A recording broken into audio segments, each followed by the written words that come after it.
We make decisions all the time. Every day we face many choices. Some choices are small, like what to eat for breakfast. Other choices are big, like choosing a job or deciding where to live. Understanding how we make these choices is very helpful. Our minds have two main ways of thinking to help us make decisions. We can call these two ways System 1 and System 2.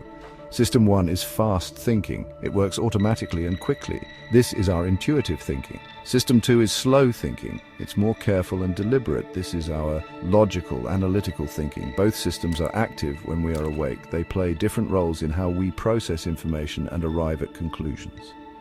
System 1 often operates without our conscious control. It gives us feelings, impressions, and immediate inclinations. Think about when you instantly like or dislike something. That is often System 1 at work. System 2 is what we use when we need to solve a complex problem.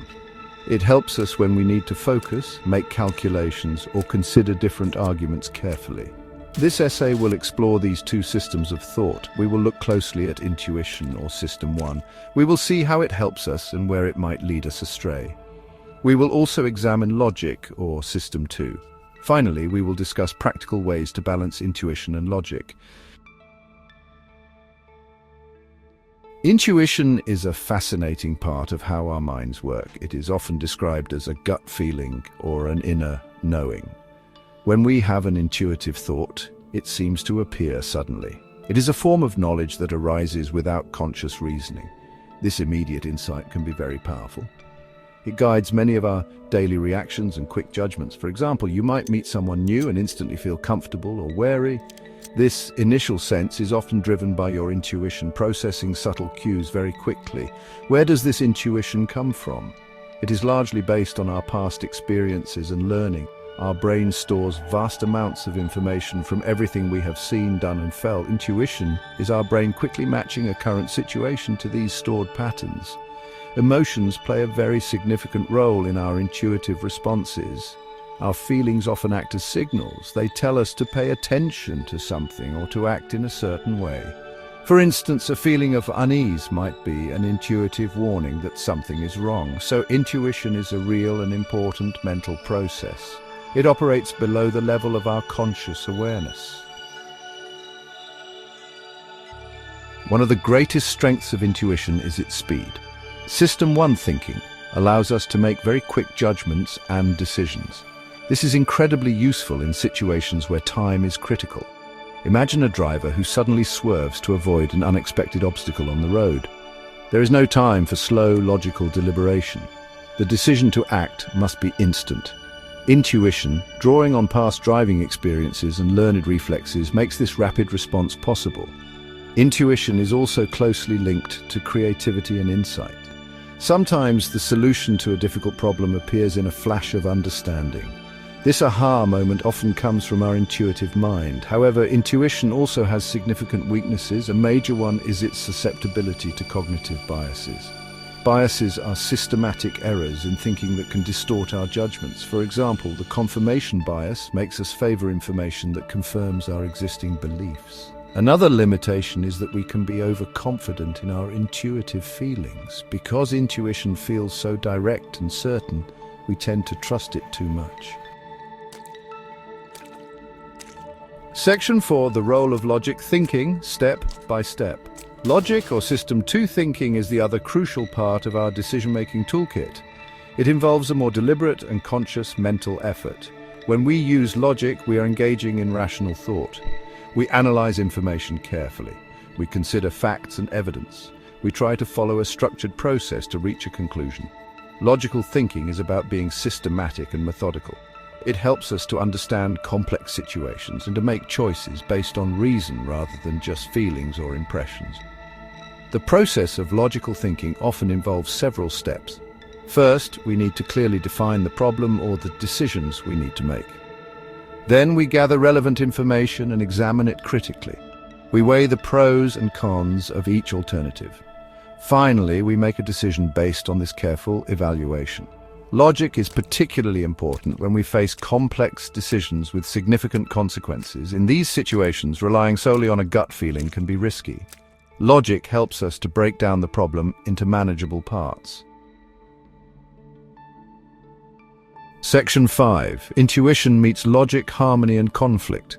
Intuition and logic are not always separate. They can often work together in a very effective way. The best decision-making frequently involves a blend of both systems. Intuition, our System 1, can provide a quick initial assessment or generate a creative idea. Then logic, our System 2, can step in to examine this initial intuitive response more carefully. Logic can test the assumptions behind the intuition. It can gather more evidence and analyze the potential outcomes. This combination allows us to benefit from the speed of intuition and the rigor of logic. Consider a business leader making a strategic decision. Their intuition might suggest a new market opportunity. However, before committing significant resources, the leader would use logical analysis. If the logical analysis supports the initial intuition, the leader can proceed with greater confidence. In this way, intuition acts as a source of hypotheses, and logic acts as the method for testing those hypotheses. This synergy can lead to innovative yet well-grounded decisions. Section 6. Practical tips, balancing gut. Feelings and reason. One of the first steps to better decision-making is to simply acknowledge that both intuition and logic are at play. Become more aware of your own thinking processes. When you face a choice, try to notice your initial gut reaction. Also, make an effort to think about the situation logically. Ask yourself, what does my intuition tell me, and what does a careful analysis suggest? By recognizing these two distinct inputs, you can start to evaluate them more consciously.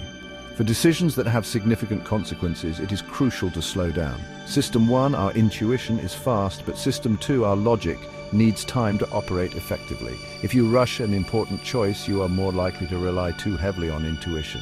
Give yourself the space to think things through. Gather information, list the pros and cons, and consider the long-term implications. Seeking perspectives from others can be incredibly valuable in balancing intuition and logic. When we are too close to a decision, our own biases can cloud our judgment. Talking to a trusted friend, family member, or mentor can provide new insights. They might see flaws in our logic that we missed, or they might validate an intuitive feeling that we were unsure about. Section 7. Conclusion towards wiser choices. In conclusion, both intuition and logic are essential components of the human decision-making process. They represent two distinct but complementary ways our minds work to navigate the complexities of life. Intuition, our fast and automatic System 1, provides us with quick insights, gut feelings, and creative sparks. Logic, our slow and deliberate System 2, allows for careful analysis, reasoned evaluation, and methodical problem-solving. Neither system is inherently superior to the other. Their value depends greatly on the specific context of the decision we face. The most effective and wise decisions often arise from a skillful balance between these two modes of thought. Relying solely on intuition can leave us vulnerable to biases and emotional errors. On the other hand, relying exclusively on logic can sometimes lead to overly rigid thinking. The art of good decision-making lies in learning how to harness the strengths of both systems. We can use intuition to generate possibilities and provide initial direction, and then employ logic to scrutinize, refine, and validate those initial thoughts. We encourage you to become more mindful of your own decision-making style. Pay attention to the interplay of your intuitive hunches and your logical reasoning. Practice stepping back from immediate impulses, especially for important choices, to allow your analytical mind time to engage. Conversely, do not be afraid to listen to your inner voice, particularly in situations where you have relevant experience. Developing this awareness and the ability to consciously integrate both approaches is a skill. Like any skill, it improves with practice and thoughtful reflection on your experiences.